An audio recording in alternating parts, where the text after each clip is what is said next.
नमस्कार मित्रांनो, वेल्थ यज्ञ या चॅनलमध्ये तुमचं स्वागत आहे। आज जर आपण पाहिलं तर एचएस निफ्टी जे आहे ते आपल्याला फ्लॅट ओपन होताना दिसत आहे। एचएस निफ्टी जे आहे ती 13,165 ला ट्रेड होते सध्या, आणि बाकीचे जे एशियन मार्केट्स आहेत ते मिक्स्ड क्लोज वरती दिसत आहेत आपल्याला। त्यामुळे आपलं मार्केट जे आहे ते आज फ्लॅट टू पॉझिटिव्ह ओपन होताना दिसण्याची शक्यता आहे। आपलं कालचं जर मार्केट पाहिलं तर काल मार्केटमध्ये जबरदस्त व्होलॅटिलिटी राहिलेली होती। काल मार्केट जे आहे ते 13,000 चा सपोर्ट घेतलेला आहे मार्केटनं, आणि नंतर मार्केट 13,000 चा सपोर्ट घेऊन वरती आलेला आहे। काल 13,113 ला मार्केट क्लोज झालेला आहे। फ्लॅट मार्केट क्लोज झालेला आहे। काल सेन्सेक्स निगेटिव्ह क्लोज झालेलं दिसले आपल्याला 37 पॉईंट्स, आणि बँक निफ्टी जे आहे ते 354 पॉईंट्सनं निगेटिव्ह क्लोज झालेली दिसलेली आहे आपल्याला। कालचे टॉप गेनर जर पाहिले तर त्यामध्ये ऑइल मार्केटिंग कंपनीज आणि ऑइल प्रोड्युसिंग कंपनीज होत्या। त्यामध्ये गेल, ओएनजीसी, एशियन पेंट्स, टायटन आणि अडानी पोर्ट्स हे कालचे टॉप गेनर्स राहिलेले आहेत। गेलमध्ये 5.5%, ओएनजीसीमध्ये 4%, एशियन पेंट्स आहे ते ऑलमोस्ट 4% वरती क्लोज झालेला आहे। टायटनमध्ये सुद्धा काल जबरदस्त तेजी होती। काल 3.5% टायटन वरती क्लोज झालेले दिसलेले आहे आपल्याला। टॉप लूजर जर पाहिले तर त्यामध्ये Kotak Mahindra bank, HDFC bank, HDFC, Shri cements आणि आयसीआयसीआय बँक हे कालचे टॉप लूजर्स होते। जसं आपण पाहिलेलं आहे बँक निफ्टी काल 350 पॉईंटनी क्लोज झालेले आहे। त्यामुळे बँक निफ्टीमधले हेवीवेट जे होते HDFC bank, ICICI bank, Kotak bank हे जे हेवीवेट्स होते ते काल पडल्यामुळं काल एचडीएफसी बँक काल पाहिला तर ऑलमोस्ट 2%, कोटक बँक जे आहे ऑलमोस्ट 3.5%, एचडीएफसी आहे ते 1.5% आणि आयसीआयसीआय बँक 1% असे काल मार्केटमध्ये कालचे टॉप लूजर्स राहिलेले आहेत। करन्सीचा जर विचार केला तर करन्सी मध्ये रुपीज जो आहे तो काल मिक्स ट्रेड होताना दिसलेला आहे आपल्याला। कालचा गोल्डचा जर विचार केला तर काल गोल्ड जे आहे ते ऑलमोस्ट 1% वरती क्लोज झालेला आहे। सिल्वर जे आहे ते साधारण 1% आसपास वरती क्लोज झालेला आहे। सिल्वर आहे ते 450 रुपये आणि गोल्ड जे आहे ते 575 रुपीजनं महाग झालेला आहे। आणि क्रूड ऑइल जे आहे ते 2.5% आणि नॅचरल गॅस आहे ते 0.6%। आपल्याला त्यात क्रूड ऑइल जे आहे ते 2.5%च्या आसपास वरती क्लोज झालेले दिसलेलं आहे। कोणतंही कमोडिटी झालं किंवा शेअर जरी झाले तर एकाच डायरेक्शनने वरती किंवा खाली जात नाही। त्यामुळे आपल्याला पाहिलं तर गोल्ड जो सुरुवातीला असा खाली जात होता तो नंतर परत वरती येताना दिसत आहे। त्यामुळं हे असंच असतं मार्केटमध्ये। आता आपण निफ्टीचे की सपोर्ट्स अँड रेजिस्टन्स पाहूया। काल असं जसं मी तुम्हाला मगाशी सांगितलं तसं काल निफ्टी जे आहे ते जबरदस्त व्होलॅटिलिटी निफ्टीमध्ये राहिलेली होती काल, आणि निफ्टी जे सुरुवातीला 13,000 चा सपोर्ट घेऊन नंतर परत त्यामध्ये बाईंग आलेलं आहे शेवटच्या एका तासामध्ये, आणि निफ्टी जे आहे ते 4 पॉईंट्सने वरती क्लोज झालेले आहे। 13,113 ला निफ्टी क्लोज झालेले आहे काल। त्याचे की रेजिस्टन्स जर पाहिले तर 13,166 चा पहिला रेजिस्टन्स आहे, त्याच्यानंतर 13,220 चा आणि त्याच्यानंतर 13,311 चा रेजिस्टन्स आपल्याला दिसत आहे।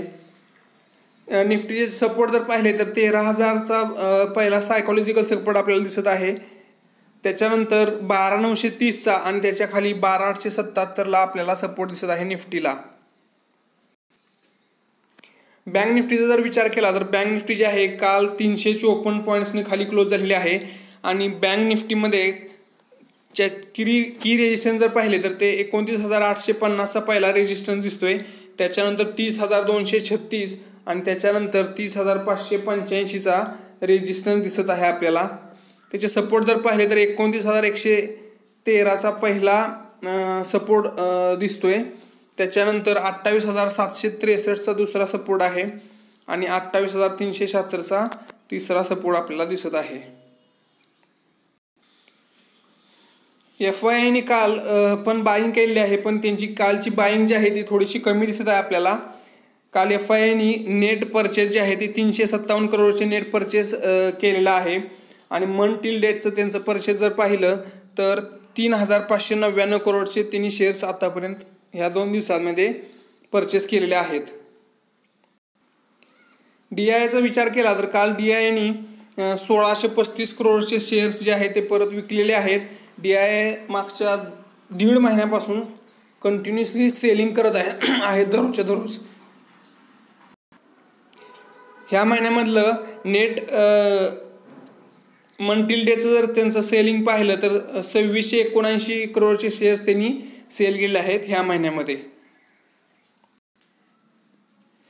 मित्रांनो, मार्केट जे आहे शेवटच्या 1 तासामध्ये जबरदस्त जम्प जे आलेले आहे मार्केटमध्ये, ती एक न्यूजमध्ये फायझर जे आहे तो फायझरमध्ये UKनं फायझर कंपनीला त्यांचे वॅक्सिनेशन पुढच्या आठवड्यापासून करायला अलाव केलेलं आहे. त्यामुळं फायझरचा शेअरसुद्धा काल 5% वरती क्लोज झाला, वरती जम्प आलेली होती 5% फायझरच्या शेअर्समध्ये. म्हणजे फायझर कंपनीला युकेमध्ये त्यांना पुढच्या आठवड्यापासून वॅक्सिनेशन करायला परवानगी दिलेली आहे UKच्या गव्हर्नमेंटनं फायझर कंपनीसाठी. चायनाची जी अँट ही जी कंपनी आहे, अलिबाबाचा जो पॅरेंट ग्रुप आहे अँट ग्रुप, त्यानं पेटीएममधले सेल जे आहेत ते त्यांचा जो स्टेक आहे पेटीएममधला तो स्टेक तो विकणार आहेत. त्याच्यानंतर नेटल इन्फ्रास्ट्रक्चर इन्व्हेस्टमेंट्स ही जी आहे त्यांनी 4.95% स्टेक जो आहे तो भारतीय इन्फ्राटेलमधला विकत घेतलेला आहे. आणि रशियाचे प्रेसिडेंट जे आहेत व्लादिमीर पुतिन, त्यांनी लार्ज स्केल वॅक्सिनेशनसाठी पुढच्या आठवड्यापासून त्यांनी त्यांच्या लार्ज स्केल वॅक्सिनेशनसाठी परवानगी दिलेली आहे. नॉट सो गुड न्यूजमध्ये करोनाची जी लिस्ट आहे ती 6.44 करोड्सवर पोहोचलेली आहे आणि ऑलमोस्ट 15 लाख डेथ्स झालेल्या आहेत.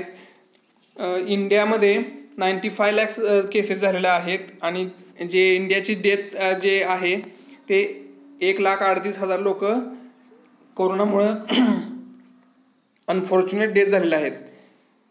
आणि कालचं जो केसेस होते ते 36,604 केसेस काल रिपोर्ट झालेला दिसलेले आहेत आपल्याला. मित्रांनो, मार्केट जे आहे ते सध्या जबरदस्त ओव्हरबॉट झोनमध्ये आहे. 35+ आपल्याला मार्केटचा PE रेशो दिसत आहे.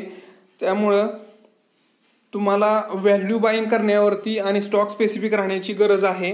तुम्ही फक्त गुड स्टॉक जे आहेत तेच डीपवरती तुम्हाला जर मिळाले तरच तुम्ही त्याचे कन्सिडर करा. तुम्ही आता लमसममध्ये पैसे सध्या गुंतवू शकत नाही मार्केटमध्ये.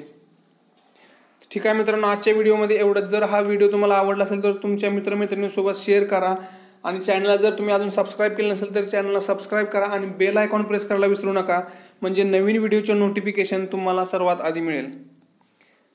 ठीक आहे मित्रांनो, जय हिंद, जय महाराष्ट्र.